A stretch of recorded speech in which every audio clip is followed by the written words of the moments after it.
Hi there, my name is Ryan Chatterson, and during this session we're going to be discussing rooftop urban aquaponic design. So as cities and urban areas grow, demand for quality, locally grown produce is on the rise. Premium retail prices and short delivery distance are now making urban farming a realistic possibility, because people are willing to pay that increase in price for the freshness to be of that product to be grown in an urban area. Urban farming relies heavily on community support and can often get government subsidies. Okay, so there's a lot of options out there if you're looking to start an urban farm in a city or in an impoverished area, something like that. There's a lot of different areas where you can maybe get grants or get funding. So check out what's available from the government and get out into your community and let them know what you're trying to do, because you're going to be your most vocal supporter, and if you can get the word out, then people will support you, and you'll get people coming on from all different areas and walks of life. Like any business venture, make sure it works on paper first, okay? Go out and make sure that you can get the selling price you need to make it a viable operation. Make sure you can get the support you need, and don't just think you're going to get it when the doors open and produce begins to roll out. The roof must be able to handle the weight load of the aquaponic system, greenhouse structure, and your maximum occupancy of people. Okay, if you're doing a rooftop greenhouse, that's a big deal. You need to make sure the roof can handle the weight load. Now, a lot of structures up in like New York, Chicago, etc., if you go up there, you can see a lot of them have water towers actually built on top of the buildings. This is from long before, when this is something they needed for a water reserve. Well, you can bet that the roof of that building is going to be able to handle the weight load of the equipment that you're going to put on there. So that's something you need to get involved with a structural engineer and get an idea of what the building can hold before you even move forward with any kind of rooftop project. It can be extremely expensive to re-engineer a roof for higher weight loads on an existing building. Okay, to get onto a roof and re-engineer the roof to be able to handle a much higher weight load, which may be your deep water culture system or fish tanks or whatever, that can be really expensive, especially depending on the height of the building itself. Utilize buildings with roofs that already have the weight holding capacity. Okay, that's my suggestion. Go out there and look for buildings if you're looking to do this kind of project. Find a building that can already hold the weight, rather than the entire step of re-engineering the roof structure to hold the weight. That's a lot more added headache and cost into the entire system. Design the equipment to be as light as possible. Okay. So for a rooftop system, I would recommend you're probably not growing tomatoes and vining crops. Maybe you are, but you're probably limited with your area, and with a limited area, leafy greens and herbs are going to be your most profitable plants to grow in most cases. Okay, if that's the case, use an NFT system where you don't have a lot of water weight. Okay, do things like that. They can help lighten the load of the entire system, and it might make it viable on a certain rooftop versus other rooftops that can't hold that kind of weight. So take a look. An NFT system doesn't weigh much at all, versus a deep water culture system with 12 inches of water. That's a good amount of weight. Okay, so look at your options and see what fits best for your scenario. Green Sky Growers, again, where I mentioned that I managed for a few years. It's a 3,000 square foot rooftop aquaponic greenhouse located in Winter Garden, Florida, which is kind of just a little offshoot neighborhood of Orlando, but it's still in the Orlando area. The owner-founder is Bert Roper. He was an innovator in the citrus industry for over 6 decades. Okay, so that's where Bert Roper made his money, was in the Florida citrus industry. He made a fortune, sold most of his orange grove to Nature's Own organic orange juice, and had several other investments. Okay, he also had several patents out of means that he developed for organic orange production. Okay, so this was a smart guy. He was smart until the day he left us. During, I believe it was his, unfortunately, his last year here, he attended one of our training courses at Pentair Aquatic Ecosystems, sat in the front row and took notes the entire time, asking valid questions. So I hope I'm that sharp, you know, when I'm his age. But a great guy and a real visionary for what we're going to encompass and come get through in the future. He planned to put in a large greenhouse at his home in a very rich neighborhood where a lot of basketball players and things like that live, but the neighbors would not allow it. So they decided to put it on the roof of a building that they owned a few miles away. Okay, they had enough money to do this, we'll just put it that way. They were going to put it in their yard. The neighbors thought it would look a little trashy and would bring down home values. So they said, hey, why don't we put it on the roof of the building we own downtown? They could do that, okay? And they did that. Here's Burt Roper. That's a great picture of him, always wearing a bow tie. And as far as in my experience, he was always a very happy individual. Great guy. The system was originally actually designed by Future Growers, LLC. They patented the vertical growing technologies in the greenhouse, which actually you'll see a lot of that same technology in Epcot because the owner of Future Growers used to work at Epcot.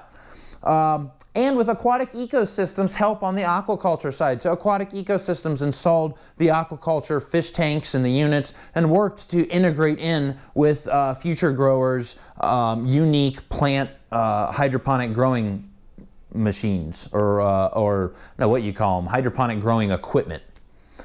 The owner was falling ill, Burt Roper, and the operation was losing money, so he asked Aquatic Ecosystems to lease the building and take over the operation. Okay? This was his vision, his baby. He didn't build it to turn a huge profit. He built it to open people's eyes as to what we're going to need to do in the future to overcome some of the challenges in agriculture. Okay? So that's a really big deal. He spent a couple $1 million on an idea basically to open people's eyes. Okay? Aquatic Ecosystems then leased the building, and Pentair, which then came in and actually bought Aquatic Ecosystems, Pentair continues to operate for PR and for demo facility purposes. So this was up until December of 2015. Now in 2016, a local community college, Valencia Community College of Orlando, has taken over operation of this greenhouse and is going to use it for their horticulture program. So more students getting to learn on a $1 million state-of-the-art rooftop facility. That's a really good thing, and I think Burt would be really happy with that. So I managed that facility again while I was still working at Aquatic Ecosystems. It took 2 months to train greenhouse employee, one employee, on daily operations and bring it back to its former glory after being closed for repairs for 6+ months. Okay, so when we took it over, I actually did not take over the rooftop operation. They let some individuals from our engineering and design department take over the operation. The only problem was they were aquaculture engineers and had zero experience with plants. They thought this was a state-of-the-art $1 million facility. It's going to be no problem. We're just going to go in there, feed the fish. It's going to run itself. That did not happen. It went down in flames, okay? This facility got uglier than I had ever seen it, and it looked like trash. The owners were actually thinking about tearing it down and putting a church on top of the building because it looked so bad, okay? So, Ryan to the rescue. It took 5 people, experienced aquaculturists with varying degrees, it took 5 people to run it into the ground, okay? Right into the ground to where we weren't selling, it wasn't even good enough to open it for the weekly tours because it looked so bad. So we just said it was closed for repair, but again, for indefinitely.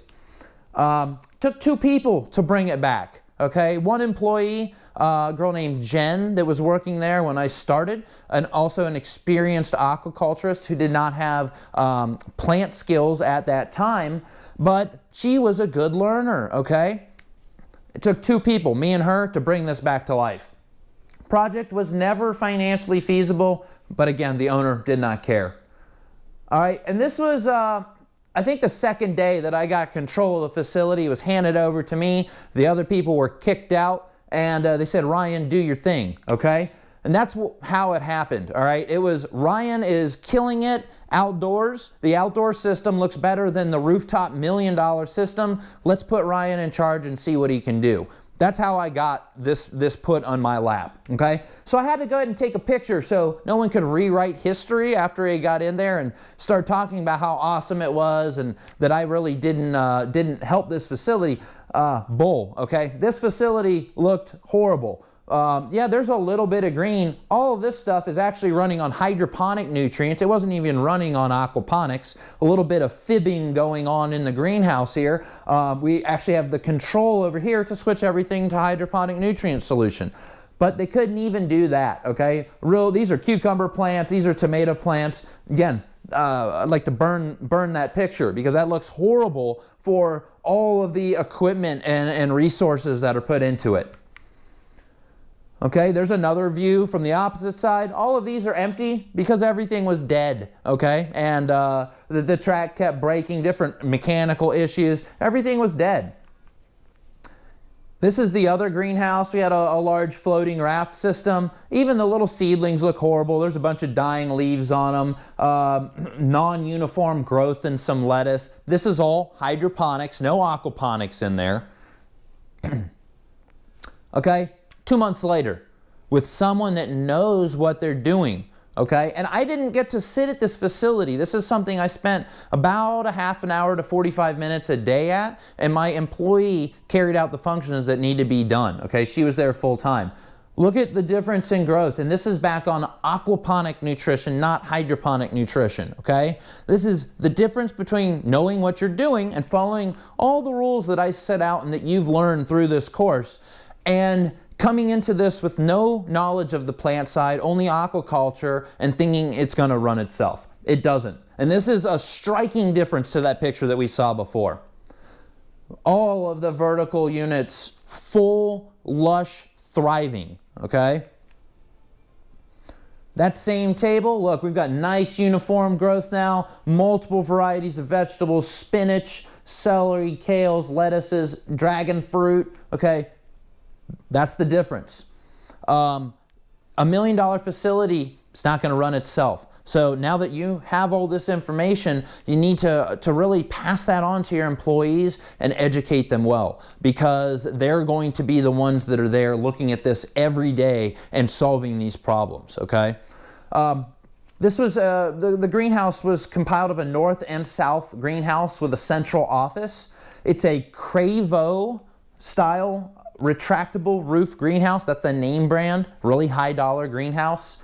Fully automated with Argus control system, weather station integration. We have the weather station that would tell us wind speed, light intensity, all of the environmental factors, and the building would move and change depending on those factors. So the walls would come down if the wind speed got too high. The shade would cover the plants if the light intensity was too much. So on and so forth. We had an automatic NFT gully mover. So the entire NFT system actually was set up to where you could turn a key and little saw teeth would do this and move each channel mechanically from one end to another. So you could turn a key and all the channels would move directly to one spot so that you could harvest them. Unfortunately, when I took over the facility, that had already been broken and was never fixed by the time I left the facility. So it was supplied with state-of-the-art equipment, but again, you have to keep that state-of-the-art of equipment running. You can't just let it lapse and just stop using it, and that's what happened. They also had HID supplemental lighting, which was set up on a photo sensor to come on and a PAR sensor to come on when light levels got too low. Luckily in Florida, we did not see those come on unless you had several days of rain and heavy clouds. And there's a nice picture of this from the sky, okay? You've got the north greenhouse, central office, south greenhouse, and there's a restroom facility in here as well. All of the biofiltration chillers and everything are actually on the back side of the greenhouse, located down the side wall there. And all of the fish tanks, of course, and the production equipment is inside. They also had some standalone vertical units located on the roof outdoors, and we would have art shows and all kinds of community events would be happening out here in the evenings, and they would look in and see all of the beautiful plants. So the system consisted of two 1,500-gallon fish culture tanks, okay? This is in the north greenhouse. It had one 60-micron drum screen filter, a Hydrotech drum screen filter, two low-space bioreactor biofilters. That's a K1 MBBR. That's just Aquatic Ecosystems, kind of their name brand for it. So it was one biofilter for each tank. Then we used an AirSep oxygen generator, a Spice cone. We were equipped with ozone, an RK2 ozone generator. I did not use this, but for a few weeks when I initially took over the system, we had Columeris in one of the hybrid striped bass tanks, and we utilized ozone along with temperature manipulation to get rid of Columeris, and the hybrid striped bass grew out fine from then on. Heat pump, so that's our heat and chilling function, that was located there. And then we had two high head centrifugal pumps that ran this system, okay? One ran the oxygen loop, the other ran the entire water flow and filtration loop. There was, again, two RAS loops, filtration loop and oxygenation loop. Why? Well, because they had different requirements. The flow rate going through the oxygen cone was nowhere near the flow rate needed to go through the mechanical filtration. So the equipment orientation went from the sump. We had a pump that pulled the water out of the sump, and that split to the two biofilters. That went to a heat pump, then to the fish tanks, then to a drum filter, then to the sump. The second line went from the sump, a pump picked it up, went to the Spice cone with oxygen injection, back to the fish tanks, and then back to the sump. Pretty simple, right? Not so simple when you get in there and look at all the pumps and the plumbing and everything. It can look very confusing, but it's really not that confusing. And we've talked about every one of those functions already throughout this course. In the north greenhouse, we had vertical rotating aeroponic towers, which are a patented item of the Future Growing LLC company. We also had conveyor style aquaponic towers, so they would move on a conveyor belt around in a large circle for even even light distribution, and then air movement and wind movement around the plants. We used rockwool slabs with drip irrigation. But in that greenhouse, there were 8 pumps located throughout the entire greenhouse to facilitate the irrigation duties of those different plants. Okay? It was a nightmare. Almost every week, there was a pump or a seal or something going out. Almost every single week. It was a nightmare to work with that many different pumps having different functions. Okay? We had the ability to switch to hydroponic nutrient solution. That's because, again, the guy who originally designed this is not an aquaponics expert. He's a hydroponics guy. But Bert wanted to incorporate some fish tanks into this and some aquaculture. So that's why the hydroponic company, Future Growing, worked with Aquatic Ecosystems, the fish company. That's kind of how it came together. But this was a backup because these guys didn't really know what they were doing. When I came in, I was told, oh, we can't grow tomatoes in aquaponics. You can't grow cucumbers in aquaponics. This is what their staff was telling me while I have 10-foot cucumber plants looming over me at another facility. So I had to take that with a grain of salt and just say this is what they can't do right now. They, which came down to potassium, pH, and some of their knowledge as to cucumber culture. Problem is, some people just don't know, and they assume that they can't because they're told that they can't. Well, we can. But again, this was put in here as a backup. If anything happened, they could just switch off, operate all the fish tanks independently, okay, decoupled, and then operate the hydroponic portion as a hydroponic plant producing greenhouse, not using aquaculture effluent. Approximately 400 square foot of growing area, not very much. And again, here's that picture, beautiful, full, lush, to the roof. The south greenhouse, the other side, had 3 1,500-gallon fish tanks, one 60-micron microscreen drum filter, another Hydrotech drum filter, 3 low-space bioreactor biofilters, which is just an MBBR, one for each of the tanks, same AirSep O2 generator, species cone, large heat pump, 2 high-head centrifugal pumps, 1 small mag drive pump for driving the dosing solution, calcium, potassium, etc. 2 RAS loops, like we just talked about. We had the filtration and circulation loop, and then the oxygenation loop. That was the design. I didn't actually design the culture tanks, but that was what was set forth. Same pretty much orientation that we just talked about in the north greenhouse. From the sump, the pump pulls the water, splits to the 3 biofilters, then to a heat pump, then to the fish tank, then to a drum filter, then back to the sump, okay? Second line, sump to pump 2, to the species cone with oxygen injection, to a fish tank, back to the sump. Third pump actually pumped water from the sump to the NFT system, which then trickled back down into the fish tanks, to the drum filter, to the sump. Okay, so this was the NFT array that's located above the fish tanks. So what's wrong with the NFT design in this? I've talked about this in the past in this course. The big problem, the water for the NFT never goes through the biofilter, okay? It's directly from the fish tank to the sump. It goes through the drum screen filter to pull the solids out, but then it's pulled out of the sump and goes to the NFT, unlike up here where it goes to the biofilter. Theoretically, the water should have gone to the biofilter first and then had another sump after that. That's what we should pull from.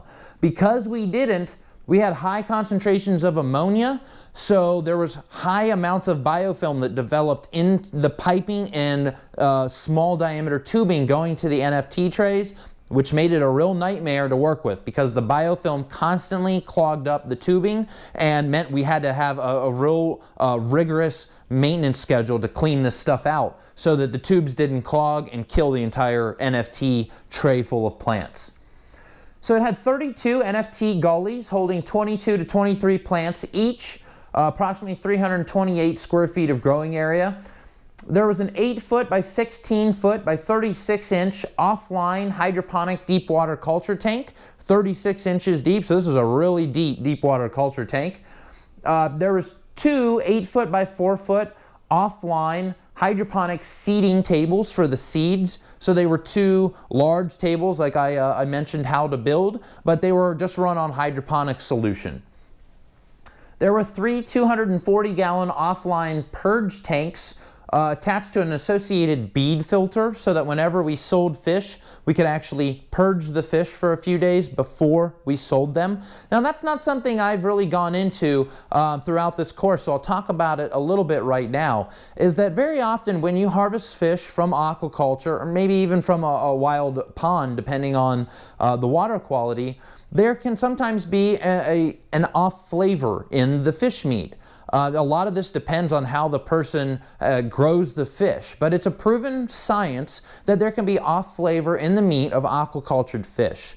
So to fix this, we do a small period of purging for the fish. So for tilapia, we like to purge them for 3 days on no food. We don't feed them. We put them in a freshwater tank and just keep the water conditions good. So clean water, no high ammonia, but don't feed them. Well, in that 3 days, they will burn off a small layer of fatty tissue. And that fatty tissue is what's actually holding the off-flavoring protein compounds. Okay? During this purging process, you get rid of those off flavors and you get a delicious tasting fish.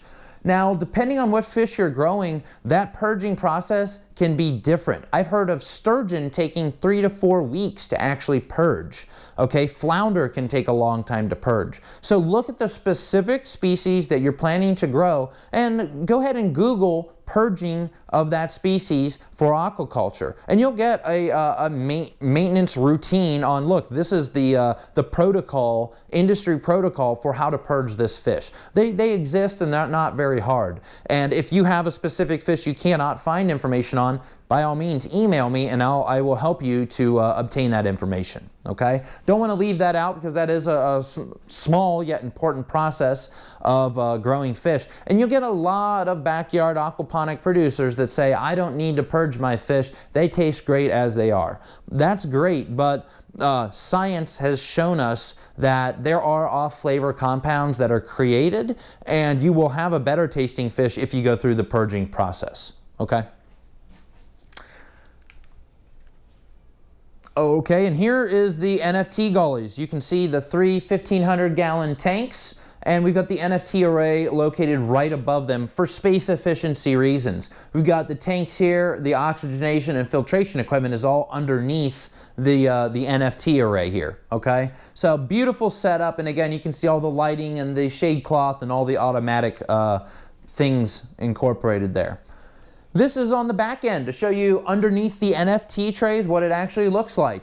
And you can see we write right on the pipes with a Sharpie marker to tell you what the pipe is, what it goes to, and which direction the water's flowing. That's really helpful if somebody's coming in that's not familiar with the facility and they need to do any kind of work, because they're labeled. You know what everything is, okay? And here you can see our heat exchanger where the heat pump is actually like a big air conditioning unit that was located outside of the greenhouse so that the heat was expelled outdoors. And this is where the coolant is actually hooked to, and this is the heat exchanger that does the cooling or the heating of the water. But you can see we've got backup oxygen manifold here in case power goes out. We've got water line going in the top of the tank, which isn't great. There's no manifold on it at this point.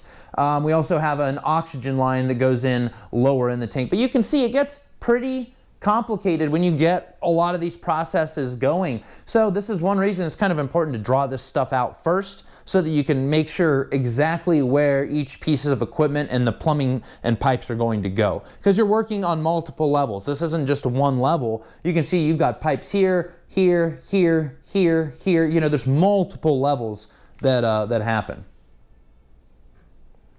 Okay, so the Green Sky Growers is located on the roof of the garden building in Winter Garden. This is the building that the Ropers owned.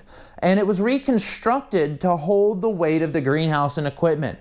Originally, the roof could not hold it. They rebuilt the roof to hold this structure at a lot of expense. The entire roof was waterproofed with rubberized liner, and rainwater is directed to a 15,000-gallon cistern that they installed underneath the building. So they dug up underneath the building, they installed a huge 15,000-gallon cistern, and all of the rainwater that hits that building is drained down into the cistern, and the entire building runs on rainwater. Okay, the cistern was also installed specifically for the project. When this happened, I want to say it's probably been 8 years now since they did this. This was the first green building in the world. That was they had an award they won because of all of the different aspects they went to make it an entirely green building. So wonderful building, wonderful project, a lot of expense. Great idea as a tourist attraction, which is why you see a lot of this technology at Epcot, which is part of Walt Disney World. Or as an installation specifically designed to teach and inspire students. Because I had students in there weekly, constantly. Older students, prep school students, Girl Scouts.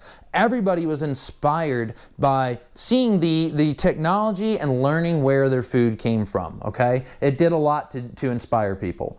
Maintaining equipment was a full-time job. I could have hired somebody just to be a maintenance tech for all of the equipment that would constantly break down in that building. Fish to plant ratios were incorrect. We could have run that entire roof area, 2,250 square feet, on 6 pounds of feed a day 300 pounds of fish or one 1,000-gallon tank on normal aeration. Okay, instead you saw 5 1,500-gallon tanks rigged up with pure oxygen where we can raise fish to densities over 1 pound per gallon, or 120 kilograms per cubic meter. Really, really dense, but the roof isn't big enough. We could have done 10 buildings with that, okay? So while it was a great idea and it really shows aquaculture and it shows hydroponics, the ratios were way off and the design was not well thought out in that manner. We could have done this a lot cheaper. Think of the price of one 1,000-gallon tank, the associated filtration and aeration equipment, versus 5 1,500-gallon tanks and all the oxygenation equipment that goes along with that. Okay? As far as how much we were going to make, we could have used that extra area to grow more plants and probably would have had a better ROI. So the operation will never be profitable, but again, it wasn't designed to be. $2 to $3 million operation still required an experienced skilled worker to operate correctly. Okay, because that's what this costs. I've heard numbers all over the place, but when all said and done, between $2 to $3 million for all the renovations and everything it took to get this installed and up on that rooftop. And you saw what it could look like when we still had, experienced college graduates, 5 of them, all running a facility, but they didn't know what they were doing. Okay, with the right experienced, skilled operators, you can do a lot more, and it's going to look a lot better and work better for you. So how could we improve this design? Well, let's think outside of the box, okay? Don't think just standard aquaculture, just standard hydroponics. We've got to think outside of the box. First off, design with the correct fish to plant ratios. That's going to make it a lot more profitable, which we just talked about. Design with lightweight equipment. So the entire roof with full NFT, which would have given us 5,000 sites. We could have used perlite bags and Dutch buckets instead of some of the other vertical equipment and other, rotating contraptions that were going on in there. We can move the fish culture system to the ground level. We could have stuck one 1,000-gallon tank in a small utility room and used the entire roof for growing vegetables. That would also eliminate the weight that it took to the structure it took to hold that tank and the water in the tank. Well, NFT systems and Dutch buckets, that's all lightweight. It dwarfs in comparison to the weight of a 1,000-gallon fish tank. So there's a good chance they wouldn't have had to do any of the roof redesign, re-engineering, or reconstruction if they would have actually put the heavy components like the fish tanks on the ground. And if we would have sized it correctly, we wouldn't have had 5 fish tanks. We would have only needed 1 fish tank, okay? We could have made the whole fish tank out of acrylic and made it a big showstop on the ground for the price that the other 5 tanks cost us, okay? Concentrate on high-value crops. Lettuces and herbs for the NFT, tomatoes, cucumbers, and peppers for those Dutch buckets and the bags. This could be profitable if designed with profitability in mind. Now, not taking into account buying the building, but if you actually were to just have been handed that rooftop and said, let's see if we can make this profitable, you could have done it, and you could still do it. Okay, because I've run the numbers several ways, and doing this, concentrating, lowering the fish size, moving it to the ground, concentrating on these high value crops, all of a sudden you're looking at a close to a 6-figure a year income coming off of that, not taking into expense whatever they want to charge you in rent. Okay, that's a big difference between losing money every year and making money. And I'm going to leave it with that, guys, okay? Just a little insight there into the rooftop and urban aquaponic technologies. By all means, if you have any questions about anything that I spoke about here, let me know. I will be glad to answer them during the weekly question and answer session. And I really hope you gain some valuable insights and knowledge throughout this session. Thanks again, and I'll see you next week.